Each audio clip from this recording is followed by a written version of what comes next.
we're just getting ready to take this out to the trash. I thought I'd show you this whole area. See, here's the stairs we're working up, and they didn't seal it properly there. Water leaked down in through there, down in these cracks all along the stairs. Especially these top ones were bad, and that caused some water damage too. See, there's that little stucco wall that goes up the stairs. And then here's the stucco on the outside that I'm trying to protect. That column, all that work I'm doing in that column, still looks pretty good on the outside, huh? Those 2x6s I removed, and a couple pieces of OSB plywood up against the walls.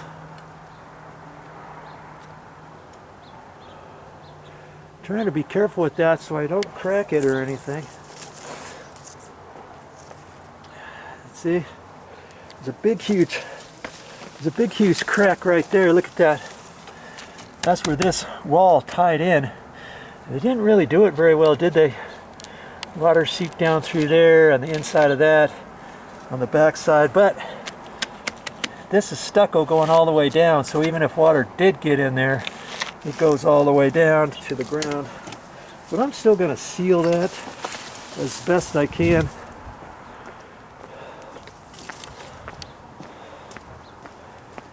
And here's all the wood I got yesterday. Had to bring it all down here. So I had Home Depot cut some of the stuff that I needed so it wasn't as long. I put all this stuff on the rack. Yeah, one trip at a time for these. And here's my plywood over here. Got 3 pieces of OSB plywood. And then I got 2 pieces of 3/4 inch. And they didn't have, usually they have 3/4 inch like this, but at the store they only had 5/8. And I'm like, I'm not using 5/8, forget that. I'm using 3/4. I could have raised the floor up a little bit, but I didn't want to do that. I wanted it just like the other. Got a lot of weight that's going on there. And this is tongue and groove. See, that's the tongue. On the bottom side, there's a groove that accepts the other side. Okay, so when I first start off, I'm going to have to decide what to do. I may have to shave that off. We'll make it work. Already tired thinking about all the stuff I still have to do. You know? But as for this bag, I've been using this bag a lot. And it still works out good. I had 3 of those bags, and I'm going to keep 2 of them clean. This one's going to be for the garden area now, landscaping, and any sort of demo or anything like that. And when I pick it up, you know, you can pick it up sideways. It's kind of awkward to carry it out there, but I'll pick it up like this. And then I can just puff it out to the garbage can, just like that.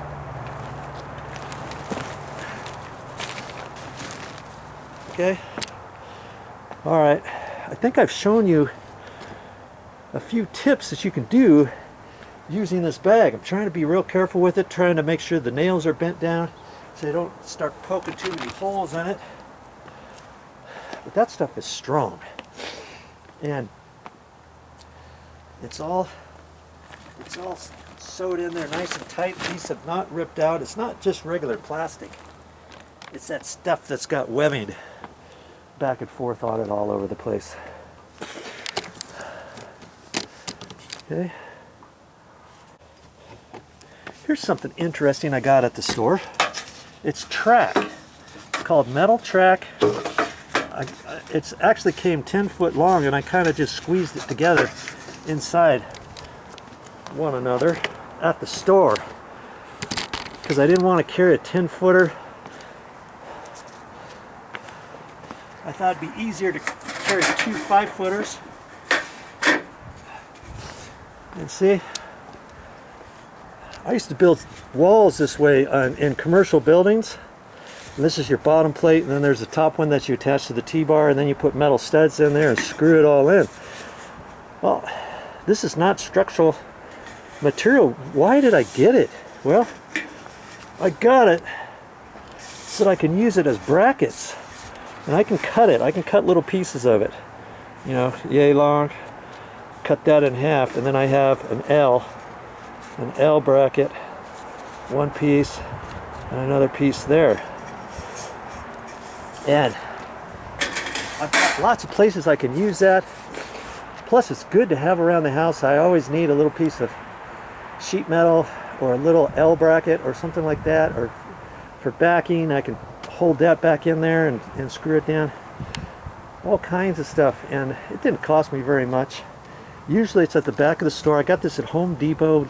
Lowe's might have it too, but I was surprised that Home Depot still had it, and I'm glad they do. And I'm gonna use that. I had some little L brackets, like joist hanger brackets. They're 58 cents for one little piece, like 4.5 inches long. You know, those are structural. I'll put those underneath the stairs. But where I have to attach something, if it's hard to get to, I might just use my metal track. Now this metal track is only 25 gauge. I think it's 25 gauge. And so it's really easy to put screws through it, to cut it with some tin snips and all that. Okay? I think I'm going to like using that for my attachments and certain things that are not structural. Hey, before you cut up certain materials, see if you can use it as a platform. And I raised that up. I just put some crappy 2x6s underneath it, and that's a raised platform so I can step on it, because I was doing some work up in here and I could hardly reach it. And on top of that, I could set my bucket if I had to, and then I could put my foot up here and do all that kind of stuff. But one thing I wanted to share with you is, remember I told you I needed to cut these pieces off. I cut the first piece off pretty straight, didn't I? Right there. I'm cutting that second one off, and see, there's lots of mold and stuff on there, which tells me this wood isn't 100% hard. It's still slightly soft, and I'm chopping away on it with my Sawzall here. When I had my Sawzall, and I was using the 6-inch blade, and I was hitting some nails and stuff. So I went through here, only got about yay far, and I was hitting the nail, and I thought, okay, maybe I can drag it over here and poke it back in there. And then it seemed to be hitting another nail, and I thought, okay, well, I'll just get my metal cutting blade out. So I put my metal cutting blade in, my Sawzall, and I thought I was just going to use that to cut the nail off. Well, once I cut the nail off, it just kind of started going through the other stuff almost like butter. Well, not that easy, but you know, a lot easier, because it's not 100% new wood and it's slightly soft. So I started cutting that. I thought, hey, I'll just keep using that, because above this is the stucco, and I didn't want to poke through that either, so I had to be real careful. And I don't think I poked through it. As I'm feeling it, then I just go a little bit more and kind of tap on it and go a little bit more and a little bit more. And that actually seemed to work pretty good. So there's a tip for you. Sometimes you're going to need to use your metal cutting blade. Make sure you get a few of those at the store, because there's lots of times where you can't get to something and you think, oh I know, I'll cut the nail off with the metal cutting blade and my Sawzall or something like that. Now those I just bent back and forth with my pair of pliers. You saw me do that, and I had to do that a couple more times. And so now I've got to finish this cut. It's only a little bit, and then I can take this piece out. I'm going to have to be careful. I may start up here and try to split this. See where the split is? It probably will go down further. I'm going to have to be careful with it because it's stucco. It's that top edge of this stucco going down here. It's only a ½ an inch thick. There's no OSB plywood on top of that 2x8, so I just have to be careful, and I'll probably have to split this piece in a couple pieces, and I'm hoping it's going to split all the way down. It's kind of a long piece, but I think it's pretty bad stuff. Worst case scenario, I may have to cut it again across here. I'm hoping not to do that. Then I can take it out in 2 chunks. Okay, little by little, you'll get her. I just wanted to show you what I'm faced with. Look at all these different tools I've been using to get this out. Just peck, peck, peck. And see what I'm talking about? Look at all these staples that were on the top of this and on the side up there. The OSB plywood was here, and then a 2x6, so I have to kind of remember that because I want to put a little piece of plywood along there, hold it up at an angle, mark out for these steps, put it up in there, and then put the 2x8, put a new piece of 2x8, but so I can't really pry too well until I get lots of these staples out of here, and those staples I just cut off with my cutters.